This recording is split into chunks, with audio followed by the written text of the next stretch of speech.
ဦးစင်းပွဲကတော့ဒေါက်တာရှင်ဥပဒေနာလို့ခေါ်ပါတယ်ဦးစင်းဒီရန်နာမြင့်နိကေဗုဒ္ဓတက္ကသိုလ်မှာတာဝန်ယူထားတဲ့အပိုင်းကတော့မုံကုန်နေအပိုင်းဦးစင်းတာဝန်ယူထားခြင်းဖြစ်ပါတယ်ဦးစင်းတို့မုံကုန်နေဌာနကတော့တက္ကသိုလ်တစ်ခုလုံးရဲ့အနှစ်ချုပ်ရုံးဌာနလို့ပြောလို့ရပါတယ်ဘာဖြစ်လို့ဆိုတော့ဦးစင်းတို့မုံကုန်နေဌာနဆိုတာတက္ကသိုလ်ရဲ့မှတ်တမ်းမှတ်ရာတွေအဲဒီတက္ကသိုလ်ရဲ့မှတ်တမ်းမှတ်ရာတွေကိုဦးစင်းတို့တွေကရုံးမှာစနစ်တကျတည်ကြမစီအောင်စီကန်းတဲ့စနစ်တကျနဲ့ထိန်းသိမ်းပြီးတော့စောင့်ရှောက်မှတ်တမ်းတင်ထားရတဲ့ဌာနကိုမုံကုန်နေဌာနလို့ခေါ်ပါတယ်တက္ကသိုလ်ပညာရေးအဖွဲ့ဆုံးဖြတ်ချက်တွေလမ်းညွှန်ချက်တွေအထက်ကဆရာတော်တွေပါမောက္ခချုပ်ဆရာတော်ရှိမယ်ဒုတိယပါမောက္ခချုပ်တင်ကြားရေးရှိမယ်ဒုတိယပါမောက္ခချုပ်စီမံဆရာတော်ရှိမယ်အဲ့ဒီဆရာတော်တွေဒီကအကောင့်တွေပေါ်ဆောင်ရွက်နေတာတွေကိုဦးဇင်းတို့တွေကလိုက်ပြီးတော့အမှတ်တမ်းတင်လှုံ့ဆော်ထားရတဲ့ဌာနတစ်ခုဖြစ်ပါတယ်နောက်ပြီးတော့တက္ကသိုလ်ရဲ့စီမံရေးရာကိစ္စဝါပေါ့အဲစီမံရေးရာကိစ္စဝါမှာကိုလည်းဦးဇင်းတို့ကဒုတိယပါမောက္ခချုပ်စီမံနဲ့တွဲဖက်ပြီးတော့ဦးဇင်းတို့မုံကုန်နေဌာနကလှုံ့ဆော်ပေးရခြင်းဖြစ်ပါတယ်အဲ့မှာလည်းဦးဇင်းတို့ကရုံးမှာတော့ဦးဇင်းမုံကုန်နေရှိတာပေါ့မုံကုန်နေဆိုတော့မုံကုန်နေဌာနရဲ့ဌာနခွဲတွေဖြစ်တဲ့ဌာနစုမှုတာဝန်တွေရှိတယ်ဦးဇင်းတို့ကျောင်းသားတွေဝင်ထွက်ရှိမယ်ကျောင်းသားရေးရာဌာနစုမှုတွေအစင်းပေါ့အဲ့လိုဦးဇင်းတို့ဖွဲ့စည်းပြီးတော့တက္ကသိုလ်တစ်ခုလုံးရဲ့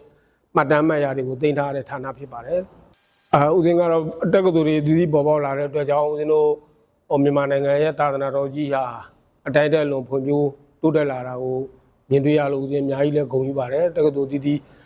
ပေါ်ပေါက်ပြီးတော့ဦးဇင်းတို့တော့ဆိုလို့ရှိရင်တော့တက္ကသိုလ်က2ခုပဲရှိခဲ့ပါတယ်ဦးဇင်းတို့ရန်ကုန်နိုင်ငံတော်ပရိယတ္တိသာသနာတက္ကသိုလ်ရန်ကုန်ရဲ့နိုင်ငံတော်ပရိယတ္တိသာသနာတက္ကသိုလ်မန္တလေးရဲ့လို့2ခုပဲရှိခဲ့ပါတယ်ဦးဇင်းတို့စတင်ပညာသင်တဲ့အချိန်လုံးကပေါ့ပရမကြီးတန်းအောင်မြင်ပြီးလို့ရှိရင်ဒီတက္ကသိုလ်တွေမှာဝင်ဖြည့်ပြီးတော့အောင်မြင်မှသာလေဦးဇင်းတို့တက္ကသိုလ်တက်ရောက်ခွင့်ရခြင်းဖြစ်ပါတယ်အခုကတော့ဦးဇင်းတို့အခြားတက္ကသိုလ်ကနေပြီးတော့ဘွဲတစ်ခုရရှိလာတဲ့တန်ခါတွေအင်္ဂလိပ်စာကိုအသင်လေးလာထားမှာပေါ့လေအထိုက်လျောက်လေးလာတင်ထားမယ်ဆိုလို့ရှိရင်လည်းဦးဇင်းတို့ဝင်ရောက်ပြီးတော့တက်နေကြတဲ့တက္ကသိုလ်တွေလည်းရှိပါတယ်အဲ့ဒီအတွက်ဦးဇင်းအများကြီးသာသနာတော်ကြီးအတွက်တွေးဆပြီးတော့အများကြီးဝမ်းသာဂုဏ်ယူမှုဖြစ်ပါတယ်ရန်နာမြင့်နိကေဗုဒ္ဓတက္ကသိုလ်ကတော့လာရောက်တက်နိုင်မှုအတွက်ဆိုလို့ရှိရင်တော့သူကအပြင်ကဘွဲတစ်ခုပေါ့လေပြင်တက္ကသိုလ်ဘွဲတစ်ခုဦးဇင်းတို့တက္ကသိုလ်မှာကရဟန်းတော်ကြီးပဲတာမဏေကြီးပဲမဟုတ်ပါဘူးဦးဇင်းတို့လူပုဂ္ဂိုလ်တွေဒကာမတွေဒကာကြီးတွေသီလရှင်တွေသာသနာတော်ဝင်သီလရှင်တွေလည်းလာရောက်တက်ခွင့်ပြုထားပါတယ်ဒါပေမဲ့တက္ကသိုလ်ရဲ့ရိုးရတော့သူကအပြင်ကနေအခြားတက္ကသိုလ်တစ်ခုကနေဘွဲတစ်ခုရခဲ့မယ်ဆိုလို့ရှိရင်အဲဘွဲတစ်ခုကိုအခြေခံပြီးတော့ဦးဇင်းတို့ဝင်ခွင့်ဖြေရပါတယ်ရုံးမှာတည်ကျင်လို့ချင်းတော့အသေးစိတ်ကိုတော့ရုံးမှာမေးလို့ရပါတယ်